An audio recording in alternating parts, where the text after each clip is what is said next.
एक बार एक व्यक्ति मंदिर जाता है और वो ईश्वर से प्रार्थना करता है कि हे भगवान, मुझे लॉटरी जिता दो। आप तो मेरी परिस्थितियों से वाकिफ हो, आप जानते हो कि मुझे लॉटरी की कितनी सख्त जरूरत है, इसलिए मुझ पर कृपा करो और मुझे लॉटरी जिता दो।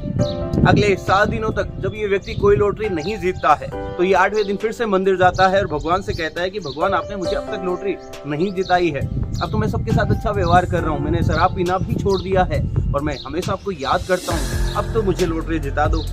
एक बार फिर ये व्यक्ति 7 दिनों तक कोई लॉटरी नहीं जीतता है और 8वें दिन फिर से मंदिर जाता है। अब भगवान से कहता है कि भगवान, लगता है मेरी प्रार्थनाएं आप तक नहीं पहुंच रही है, मैं सबके साथ अच्छा व्यवहार कर रहा हूं, मैंने शराब पीना छोड़ दिया और आजकल तो मैं सकारात्मक भी सोच रहा हूं और केवल लॉटरी की ही कल्पना करता हूं। अब तो मुझ पर एहसान कर दो, अब मुझे लॉटरी जिता दो।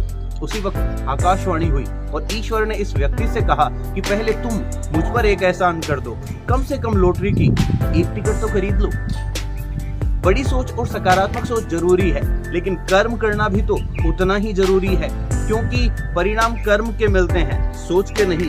कर्म के बिना सोच ठीक उस धनुष की तरह है जिसमें बाण नहीं लगा हुआ है, कितनी भी डोरी खींचो लेकिन कभी भी वो कोई टारगेट हिट नहीं कर सकता। कहते भी हैं कि सोचने से कहाँ मिलते हैं तमन्नाओं के शहर, चलने की जिद भी जरूरी है मंजिल पाने को। इसलिए अगर जीवन में कुछ भी है पाना तो अपनी सोच को कर्म के साथ मिलाना।